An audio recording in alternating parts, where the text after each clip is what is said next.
चलिए आज आप लोगों के सामने एक और न्यूमेरिकल बताने जा रहे हैं। तो चलिए न्यूमेरिकल क्या देखते हैं।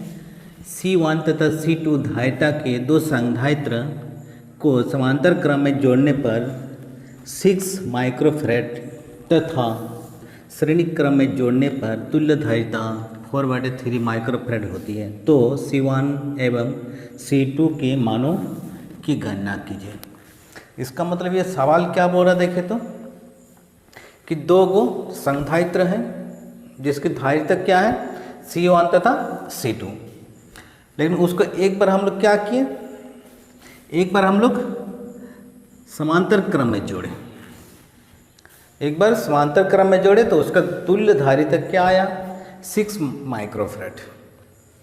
फिर उसके बाद हम लोग क्या किए, जब हम लोग श्रेणी क्रम में जोड़े, जब हम लोग श्रेणी क्रम में जोड़े तब उसकी तुल्य धारिता आ गया 4/3 माइक्रोफैराड।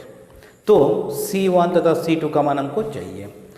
तो देखिए, चलिए देखते हैं कैसे निकालते हैं। चलिए हमको C1 और C2 का मान चाहिए। फर्स्ट स्टेप में क्या है, देखिए समांतर क्रम।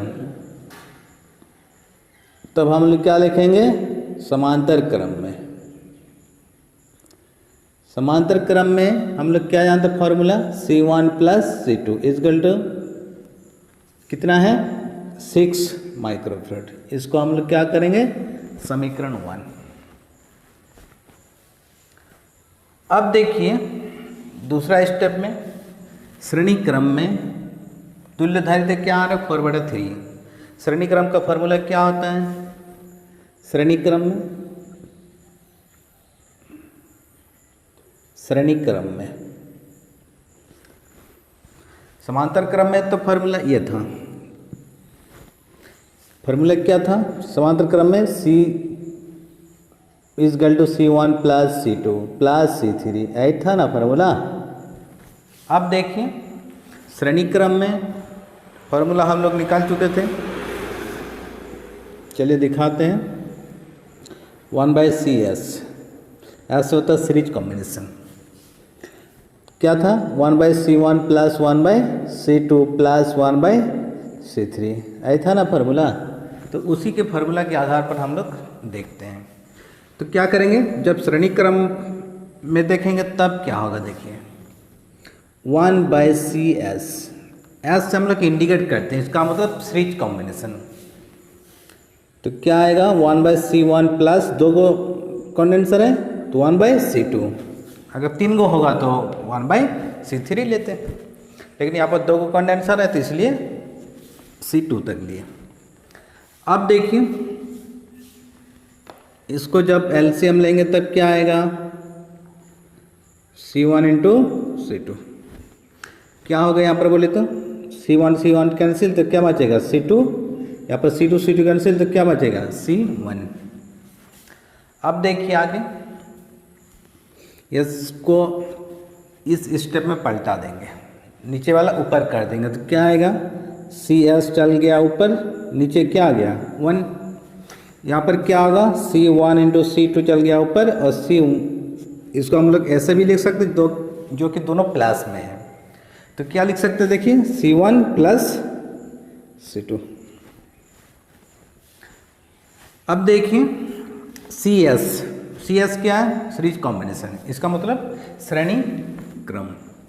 श्रेणी क्रम में इसका तुल्य धारिता क्या है 4/3। तो यहाँ पर लिख सकते हैं 4/3 C1 इंटू C2 हो गया। C1 प्लस C2 समीकरण 1 से मान पुट कर दीजिए, क्या है 6, यहाँ पर कर देंगे 6। यहाँ पर लिख सकते हैं समीकरण 1 से, समीकरण 1 से हम लोग पुट कर दिए C1 प्लस C2 का मान। अब देखिए आगे इसको क्या करेंगे, क्रॉस मल्टीप्लिकेशन, इधर और भी लगा सकते हैं। अब देखिए 4 × 6 = 24, इधर क्या होगा 3 के साथ गुना हो जाएगा C1 इंटू C2। अब देखिए 3 आ जाएगा इसके नीचे तो क्या बचेगा 24/3। क्या आएगा C1 इंटू C2। अतः C1 इंटू C2 का मान कितना आ गया, 3 से 24 को भगा देंगे तो क्या आ जाएगा 8। क्या आएगा 8। अब इसको हम लोग क्या करेंगे, समीकरण 2। यहाँ तो कुछ दिक्कत नहीं ना। अब देखिए हम लोग लोअर क्लास में एक फार्मूला पढ़े हैं, उस फार्मूला के आधार पर यहाँ पर हम लोग इसको निकालेंगे। फार्मूला क्या था, जैसे 9th और 10th क्लास में भी ये सब फार्मूला यूज हम लोग देखे थे। a माइनस बी का होल स्क्वायर क्या होता फार्मूला, देखिए a प्लस बी का होल स्क्वायर माइनस 4ab। ये फार्मूला याद रखिएगा, इसी फार्मूला के सहारे हम लोग इसका मान निकालेंगे। तो देखिए ये फार्मूला के आधार पर हम लोग कैसे निकालते हैं, C1 को a लेंगे और b को हम लोग C2 लेंगे, आसानी से निकल जाएगा। अब देखिए आगे, अब हम लोग क्या करेंगे, ये फार्मूला का हम लोग सहारा लेंगे। तो फार्मूला क्या होगा, C1 माइनस C2 का होल स्क्वायर। क्या लिखेंगे, C1 प्लस C2 का whole square minus 4 C1 into C2। ये फार्मूला हम लोग अप्लाई किए। अब देखिए आगे क्या होगा, लेफ्ट हैंड साइड में C1 माइनस C2 का होल स्क्वायर रहा, इसका मान पुट करिए।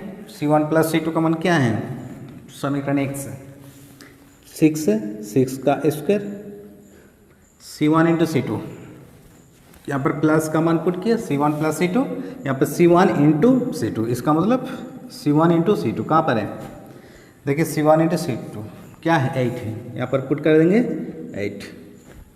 तो क्या होगा देखिए,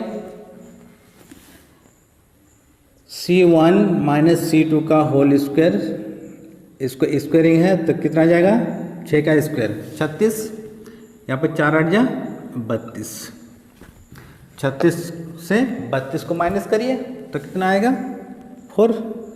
C1 माइनस C2 का होल स्क्वायर कितना आया 4। अब देखिए ये स्क्वायर है, ये स्क्वायर हटेगा तो इधर अंडर रूट हो जाएगा, तो क्या आएगा C1 minus C2 equal to under root 4। Under root 4 का मान कितना होता है 2 होता है, जब ये रूट से हटता है तब क्या आएगा ये 2 हो जाएगा। इसको समीकरण हम लोग 3 कर देंगे। अब देखिए आगे, अब देखिए समीकरण 1 तथा समीकरण 3 से हम लोग क्या बात करेंगे, समीकरण 1 तथा समीकरण 3 से। समीकरण 1 तथा समीकरण 3 से। समीकरण 1 क्या देखिए, C1 plus C2 equal to 6, C1 minus C2 equal to 2। अब देखिए यहाँ पर साइन चेंज करने का जरूरत नहीं है, जैसे हम लोग 10th क्लास में ऐसे हल किए थे, ये प्लस है या माइनस से कैंसिल हो गया।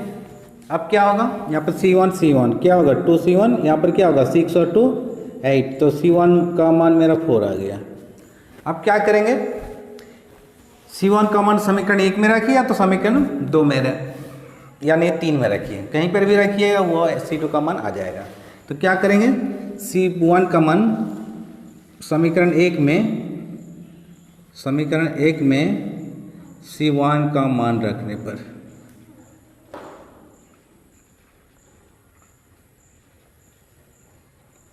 तो क्या होगा, देखिए समीकरण 1 C1 plus C2 equal to क्या है 6 है। C1 का मान पुट करिए, C1 का मान क्या है 4 है, तो क्या आएगा C2 इजकल टू 6 माइनस 4, इसका C2 मान मेरा क्या आ गया 2। अतः हम लोग क्या लिख सकते हैं, C1 इजकल टू 4 क्या था माइक्रोफेरेड, 4 माइक्रोफेरेड और C2 इजकल टू 2 माइक्रोफेरेड। यही हो गया मेरा आंसर। तो चलिए इतना ही था ये सवाल। अब देखिए आगे क्या है,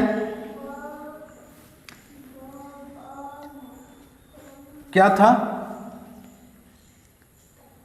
दोनों को ऐड करेंगे तो मेरा 6 आएगा। देखिए C1 का मान मेरा क्या है 4 है, और C2 का मान क्या है 2 है, 4 और 2 क्या है 6 है। तो हो गया, यही था इसका सवाल।